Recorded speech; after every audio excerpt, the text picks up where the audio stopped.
Welcome back to Hardball. Presidential candidate Herman Cain is now getting the kind of vetting that comes from being a top-tier candidate, but it doesn't seem like he's thought through some of his positions. This week, he tied himself in knots regarding his position on abortion rights and appeared not to notice, actually, what he was doing. Mark Halper is an MSNBC senior political analyst, and Julie Mason writes for Politico. Thank you both for joining us on this Friday.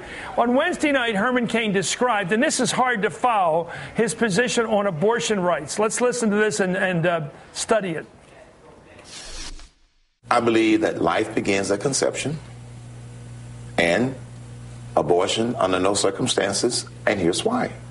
No circumstances? No circumstances. Because many of your fellow candidates, or certainly some of them, qualify that. They qualify, but... Rape and incest and so on. Rape and incest, but... Are you honestly saying, again, a tricky question, I know. That's a tricky question. But you've had children, grandchildren. Yes. If one of your female children, grandchildren, was raped, you would honestly want her to bring up that baby as her own? You're mixing two things here, Pierce. Why? Okay. You're mixing two things. But that's what it comes down to. No, it comes down to it's not the government's role or anybody else's role to make that decision. So what I'm saying is it ultimately gets down to a choice that that family or that mother has to make. Not me as president. So he's pro-choice. In an attempt to clear up his position, Herman Cain tweeted yesterday, quote, "I am 100% pro-life, end of story." Julie, I don't get it. He says he's pro-choice with great detail, in fact, in a great personal term, says it's up to the family. And then he says he's pro-life, which means it's up to the state and they have a right to outlaw it. What's he saying here? Well, I think what he's saying is that he's a Republican running for president who doesn't have a coherent stance on abortion, which is, for a lot of these Republican primary voters, is just a deal breaker. And then to end the conversation on Twitter, I mean, is this what it's come to in the Republican Party? I still don't know what he stands for. Mark, can you decipher? Look, Chris, if this is adjudicated by shows like this and on serious websites and newspapers, the guy's dead. Not just because in the Republican Party you have to be pro-life, you can't sound like Kate Michelman, but because he's showing a lack of consistency on a range of issues. That, so far, though, is not where Herman Cain's campaign status is being adjudicated. It's being adjudicated out with crowds who love him, and so far don't seem bothered by his inconsistencies. This one may change it, but I don't think so. Well, let's see what the pro-life crowds, which is most of the religious right. Here he is this summer. Herman Cain appeared on the Fox Business Network and baffled host John Stossel with his answers on abortion. Let's listen to him there. I'm pro-life from conception, yes. Any cases where it should be legal? I don't think government should make that decision. I don't believe that government should make that decision. People should be free to abort a baby. I support life from conception.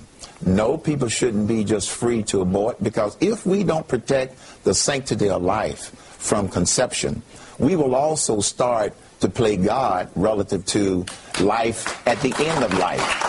So I'm confused on what your position is. My position is I'm pro-life, period. If a woman is raped, she should not be allowed to end the pregnancy? That's her choice. That is not government's choice.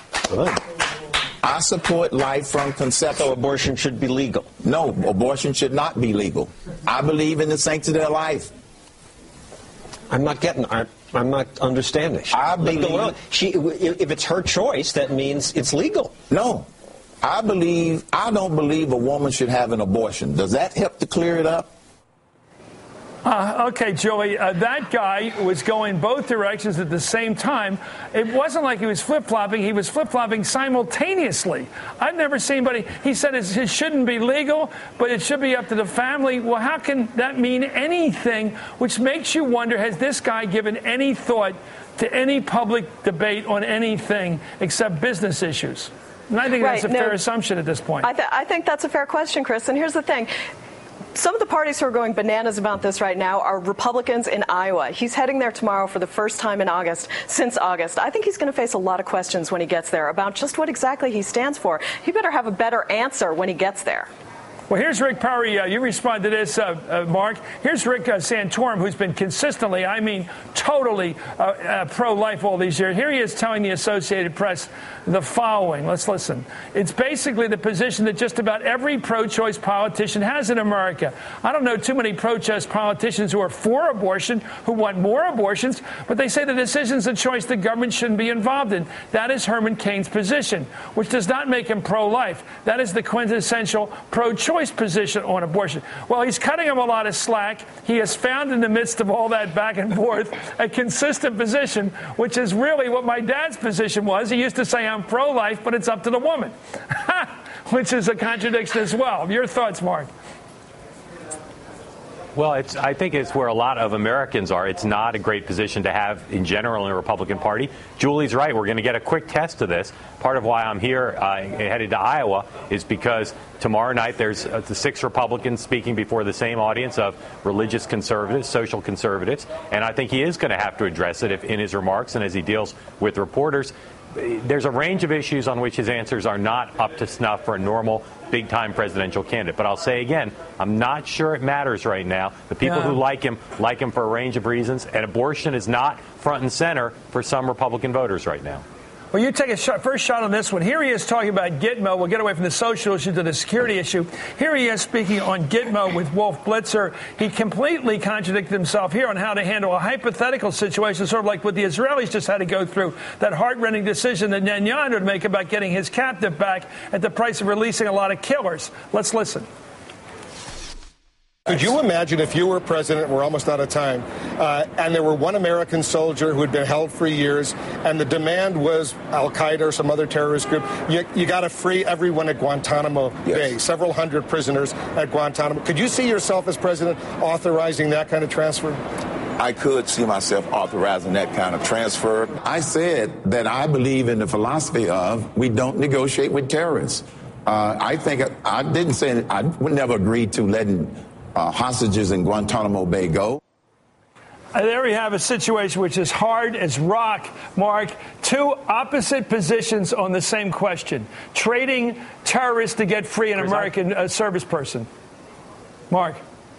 I think this one could hurt him because he must, if he's going to be a credible candidate. Republicans are now getting to that period we call time to pick a president. And if he on national security questions is all over the map and says at one point with apparent conviction, yeah, I'd negotiate with terrorists and free Al-Qaeda in a hostage negotiation, that is, to me, going to hurt his possibility of growing his support and will diminish his support. It's too serious an issue. Not that abortion isn't serious, but this is a threshold question of being commander-in-chief.